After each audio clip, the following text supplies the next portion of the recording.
থেকে peanut butter না কিনে দিয়ে বাচ্চাদেরকে কিন্তু এভাবে সহজে বাসায় পিনাট বাটার বানিয়ে দিতে পারেন। বাচ্চারা খুব পছন্দ করে পিনাট বাটার খেতে, তাই বাচ্চাদেরকে এভাবে বানিয়ে দিতে পারেন।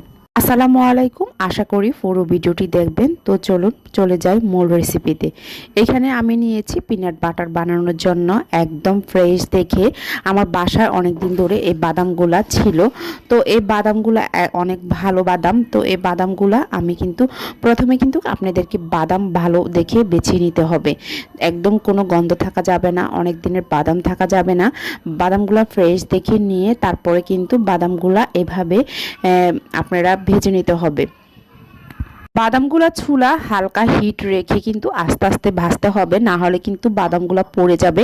আপনারা চাইলে বালিতেও বাদামগুলা ভেজে নিতে পারেন। আমার বাসা যেহেতু বালি ছিল না শেষ, সেজন্য আমি এখানে হালকা হিট দিয়ে বাদামগুলা অনেকক্ষণ ধরে ভেজে নিয়েছি।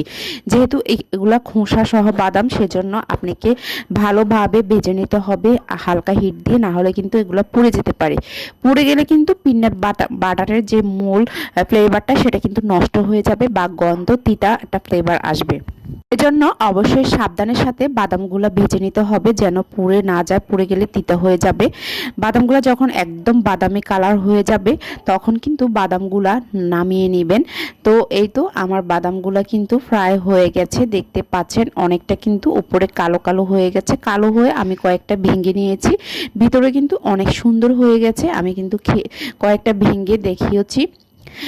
দেখেন কি সুন্দর কালার হয়ে গেছে উপরেরটা। তো যেহেতু আমার এটা খোসা সহ বাদাম ছিল, তো আমি এগুলা সবগুলা কিন্তু এভাবে একটু কালার করে ভাজলে কিন্তু পিনাট বাটারের যে কালারটা সেটা কিন্তু আসবে, আর খেতে কিন্তু অনেকটা গ্রান লাগবে।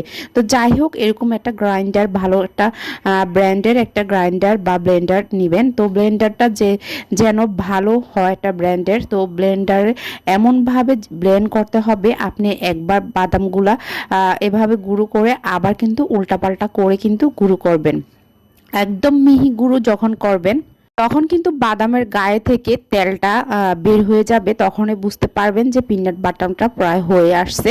তো যাই হোক, এভাবে বারবার ব্লেন্ডার করে আপনারা এখানে যেটা লাগবে সেটা হলো আমি মধু দিচ্ছি। আপনারা চাইলে এখানে চিনি গুঁড়ো করে দিতে পারেন, যেহেতু বাচ্চারা চিনি খেতে পারে না, সেজন্য আমি এখানে মধুটা দিয়েছি। আপনারা মধু বা চিনি দুইটাই ব্যবহার করতে পারেন।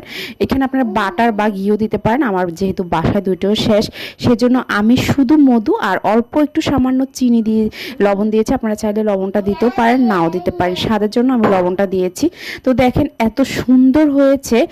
মধু দিয়ে এটা করে নিয়েছি। আপনারা বাটার ঘি দিয়েও করতে পারেন, স্ট্রং একটা ফ্লেভার আসবে।